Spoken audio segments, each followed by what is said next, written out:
Welcome back, Wolfpack. Verlis here to some more Fan Fridays. And what does the battle tree have for us today? Looks like we just gotta hop into the battle and find out. There's a Wishy-Washy. There's also an Armaldo.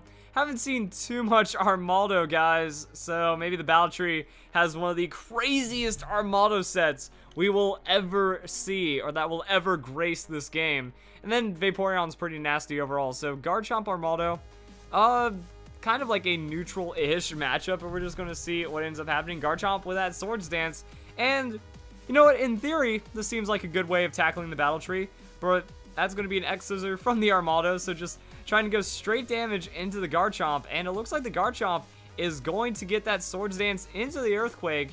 Solid hit onto Armaldo. Will it be enough to KO? Yes, it will. So what's the response? I mean, not much is going to survive a +2 from the Garchomp, so this is where things are going to get pretty ridiculous. Now bringing in the Wishy-Washy. So schooling ability comes in. We got big boy Wishy-Washy right now, and I guess like it just tanks up the Earthquake and then one-shots Garchomp on an Ice Beam or something. So Wishy-Washy will actually get one shot. Okay, so we're about to watch maybe just one of the craziest Vaporeon of all time right now. Vaporeon comes in. How is it going to survive the Garchomp? Oh my goodness.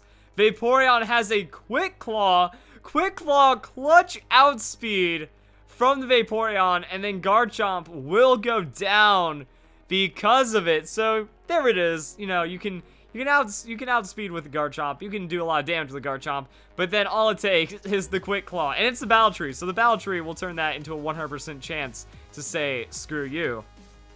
But simple Bibarel coming in with that Amnesia. So insane boosting to tank up the Surf, and yeah, that's gonna be resisted hit. Vaporeon looking pretty solid right now. So my guess is that Vaporeon has to have Toxic or something, as we see insane stats from the Bibarel, and it's a Wish. So Vaporeon setting up that preemptive Wish. If anything, it's just going to look to stall out forever. And then Bibarel also with the Curse. I mean, I guess, actually, when you think about it, Bibarel probably works really well in the battle tree because they can't they don't know how to blow it up. You know, the AI isn't going to try to take down a Bibarel with all of its might, so you can actually use that simple and gain a lot of stats really quickly. So Bibarel's tanking up really well. Vaporeon really only throwing down Surf for the damage. Doesn't have Scald, so it's just going to Surf forever. And then hopefully Bibarel has enough damage to find a way around the Vaporeon. That's going to be another Curse. Trying to make sure we get max damage, one-shot the Vaporeon, get it out of the way, because it does have Wish. And Wish could make things a bit more interesting. Amnesia, Curse, Rest, and if it's Waterfall though, we might be in trouble. And that seems like what this could spell out, guys. So there it is, and Bibarel with another Curse. So now max special defense, max attack, max negative speed. It's going to be great. And I'm guessing it's Waterfall. Like that feels like the direction that Bibarel usually takes the damage. So Vaporeon with that Surf. You gotta give credit to Vaporeon, just trying its heart out with that Surf. Doesn't have the Toxic, and Bibarel with the Waterfall, but Vaporeon has the Water Absorb. So now what? Bibarel's set up. I guess that's it. I guess that is it. That since the battle tree is a cold, heartless AI, there is no stopping it at this point. It doesn't know how to forfeit. It doesn't know how to surrender. It's just going to do no damage until it runs out of moves. And I guess that's it. The Bibarel came in and forced the PP stall, except when that critical hit comes in from the Vaporeon and does an insane amount of damage. So, are we going to see the rest? Wait, Quick Claw from the Vaporeon. Vaporeon throws down the Surf. If it's back-to-back crit, I'm going to cry. And then Vaporeon with that Surf onto the Bibarel. No, it's only going to do like 11 damage right there. And Bibarel does have the rest. So that's what I expected. You know, you get the rest, you get the stats. And I don't know who to blame right now, because you're keeping in the Bibarel when there's no other option. So I guess right now, this is either when you just kind of mash A, you just start watching TV, you can do homework, you can do whatever at this point. You know, you just keep pressing the A button. The opponent's going to eventually lose, but let's go and skip ahead about 40 turns because that's where this battle is going to lead us. So yeah, 64 turn battle. So I'm guessing that's going to be mostly based off of the PP that Vaporeon has, plus a couple extra turns for the struggle KO. And if Bibarel wants to use Waterfall, you could technically do like an infinite, well, not an infinite battle, but you can make it to where Water Absorb heals the Vaporeon while it's KOing itself with the struggle. So let's go and skip ahead a little bit of time. The battlers are staring at each other. Why? Wait, what? Vaporeon has Helping Hand? What? I understand that it was just using, like, Wish, and it had nothing else but the Wish and the Surf. But why does the singles Vaporeon on the Battle Tree have Helping Hand? Battle Tree, you okay, maybe this was worth it in the end, because there would have been no way of finding out that this Vaporeon has Helping Hand if it wasn't for this PP stall right here. Bibarel actually runs out of moves and is the one that ends up struggling, does huge damage to Vaporeon because of that plus right there. So Bibarel's the one that actually gets stalled out. Vaporeon apparently has enough PP to make it matter, but now Bibarel can actually use that +6 attack, get the damage down, and Vaporeon has no moves left. And then that is going to be the struggle on Bibarel. Wow, those last couple turns went quick. It's like Rest does nothing, Helping Hand does nothing, Rest, Helping Hand, Rest, Helping Hand. Oh, by the way, KO, and that is going to be a battle. But we actually have another one to show from the Battle Tree. Yeah, we have 2 Battle Tree submissions from the same person. So you just gotta feel bad for them at that point. At the same time, though, I want to know how long that battle took. I guess when you get to the end, it kind of speeds things up. But 64 turns, ending in a double PP stall on the Battle Tree. It must have been a rough day, because that last one was only battle number 3.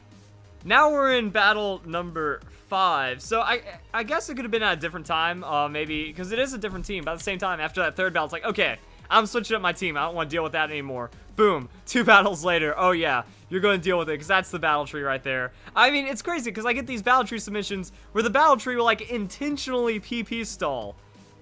I mean, I feel like there should be a forfeit mechanic or something, you know? It's like, Battle Tree could hand you a free win now and then, come on. But we do have the Final Gambit Raticate. Alright, I now love you, because that's what I said in my Battle Tree guide. I'm like, bring a Final Gambit Pokemon. Lead Final Gambit, take the free KO, and then less things could go wrong. And now Blaziken. So Final Gambit into the Blaziken, much like the Garchomp, in theory, this should be a free win. That you get your setup. If you have Focus Sash, you should be able to guarantee that. Even Blaziken into the Protect. That means that we can just watch something. What is this Greninja going to do? Greninja with the spikes. Oh, it is a Protean Greninja. That's going to make things a little more interesting. Also, just, it's a Spikes Greninja. Just because. But Speed Boost for the Blaziken going to come into play right there. And yeah, if it was like a Battle Bond or a Water, not a Water, but you know, the other nature for the Greninja, then that means you could just like KO it super easily. And Blaziken going to boost its attack. Oh, wait, what? Z Mirror Move? That's not going to work on the spikes. And then Greninja comes in with the Scald. Protean Greninja. Uh-oh. That's kind of bad right there. And it will not be enough to one-shot the Blaziken. Okay. Blaziken gets that speed boost. Going to keep outspeeding the Greninja. Are we going to see the Water Shuriken, though? Blaziken has Brave Bird. Alright, so Blaziken trades the 1-for-1. And that should be enough to take down the Greninja. But the problem is, now it's going to be Mantine. And Mantine, it's meant for tanking and being like a special defensive monster.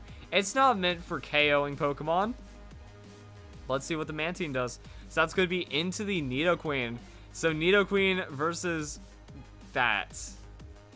Oh, as long as it doesn't have Thunderbolt, I guess we'll be okay. So Mantine sets up the Aqua Ring. It's in for the long haul. Is this intentional? I'm starting to wonder if these are intentional PP stalls against the Battle Tree. But Flatter Nidoqueen, new meta. As we see Mantine getting confused, and Mantine is going to respond with hitting itself in confusion probably. Yep. Oh no, if the Flatter keeps coming in, that could get bad, because then like the only way that Mantine has to KO the Nidoqueen might actually not happen. So that's going to be a little bit of healing right there, leftovers, and then the Aqua Ring going to come through. So even though the Chip Away did a nice little bit of damage, not going to be enough to really scare the Mantine too much after all that free healing. So Mantine now is a Toxic, but it's not going to affect Nidoqueen because Nidoqueen's a Poison-type Pokemon. So Toxic, Aqua Ring, Stall Mantine. If it doesn't have the Scald, we might be here for a while because I'm guessing like Roost, question mark.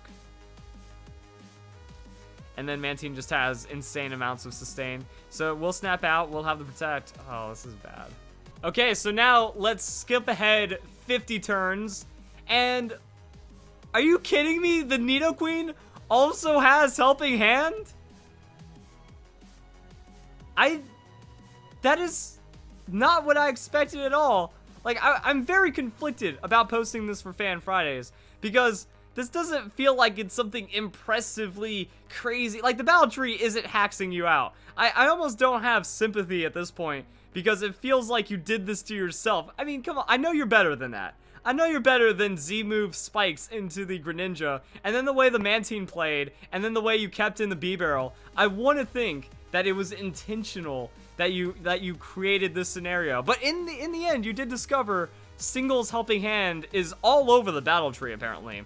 Is that supposed to make it easier? That's like, oh, you only have to deal with 3 moves for my Pokemon, and then these things still happen. So Mantine's out of moves, though. It's going to be using that Struggle.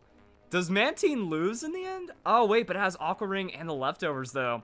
So it's only losing an 1/8 of its health, which means that could be something against the Nidoqueen if Nidoqueen runs out of PP. I'm wondering if Helping Hand might actually be there, so that way it's harder to PP stall the Battle Tree, because Helping Hand was like 32 PP or something ridiculous, right?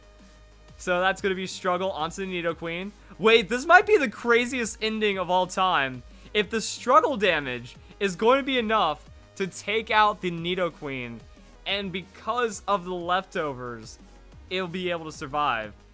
Are we going to see Nidoqueen run out of moves? No, it's still using Helping Hand. Mantine has no moves left. Going to throw down the Struggle. Struggle will... Oh, it's got 2 more. I think Mantine can survive it. I think Mantine is actually going to be able to survive and win off of the Struggle. But I mean, why are you doing this to yourself, guys?